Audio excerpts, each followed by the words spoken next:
திமுக கூட்டணியிலிருந்து விலகிய திருமாவளவன். உச்சகட்ட பரபரப்பில் தமிழகம்.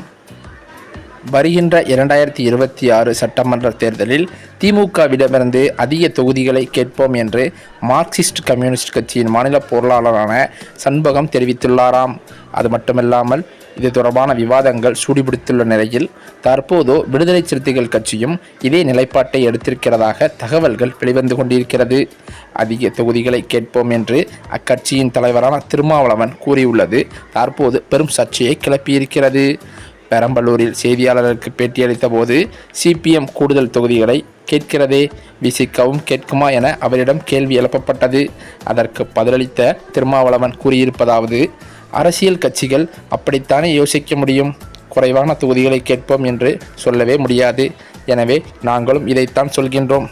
கூட்டணியில் இடம்பெற்றிருக்கும் கட்சிகள், அதாவது அதிமுக திமுக கூட்டணியாக இருந்தாலும் சரி, எல்லாமே ஒன்றுதான். ஒவ்வொரு தேர்தலிலும் கூடுதலான தொகுதிகளை கேட்டு பெறுவதற்கு முயற்சிப்பது வழக்கமான ஒன்றுதானே. ஆனால் பேச்சுவார்த்தையின் போது இருக்கிற சூழலை மனம் விட்டு பேசி அதன் அடிப்படையில் இறுதி முடிவை எடுப்போம்.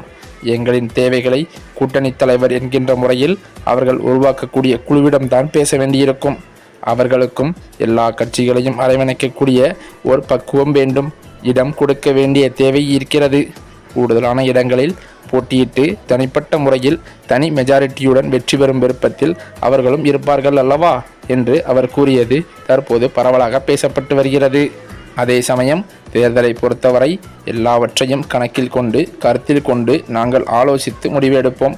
திமுக தேர்தல் அறிக்கையில் கூறிய வாக்குறுதிகளை 100 விழுக்காடு நிறைவேற வேண்டும் என்பது எல்லோருடைய எதிர்பார்ப்பு. எங்களுடைய எதிர்பார்ப்பும் கூட அதுவேதான். நிறைவேற்றப்படாத வாக்குறுதிகளை உடனே நிறைவேற்ற வேண்டும் என்று கூறியிருக்கிறோம். மேலும் இந்த பதிலை தொடர்ந்து திமுக கூட்டணிக்கு சவாலாக அதிமுக கூட்டணி அமையுமா என்ற கேள்வியும் எழுப்பப்பட்டது. அதற்கும் பதிலளித்த அவர், இதுவரை எந்த சவாலும் ஏற்படும் சூழல் கனியவில்லை. திமுக கூட்டணி கட்டுக்கோப்பாக வலுவாக இருக்கிறது. அதிமுக கூட்டணி இன்னும் ஒரு வடிவமே பெறவில்லை. அவர்களை குறைத்து மதிப்பிடுவதாக கருத வேண்டியதில்லை. யதார்த்தமான உண்மை அதுதான். அதற்குத்தான் அமித்ஷா ஒரு முறைக்கு 2 முறை இங்கு வந்திருக்கிறார்.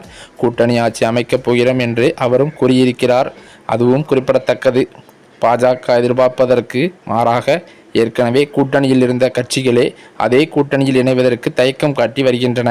குறிப்பாக தேமுதிக, பாமக ஆகிய கட்சிகளைச் சேர்ந்த தலைவர்கள் அமித்ஷாவை மரியாதை நிமித்தமாக கூட இன்னும் சந்திக்கவில்லை. எனவே அதிமுக, பாஜகவை தவிர என்னென்ன கட்சிகள் அந்த கூட்டணியில் உள்ளன என்பதில் நம்மால் இன்னும் முடிவுக்கு கொண்டு வர முடியவில்லை. அதுதானே உண்மை. இவ்வாறு கூறிய திருமாவளவன் அடுத்த கட்ட நகர்வுக்கு செல்லும் போது திமுக கூட்டணியிலிருந்து அதிக தொகுதிகள் கேட்போம் என்று அவர் கூறிய நிலையில் திமுகவானது எந்த பதிலை கோரும் என்றும் தெரியவில்லை.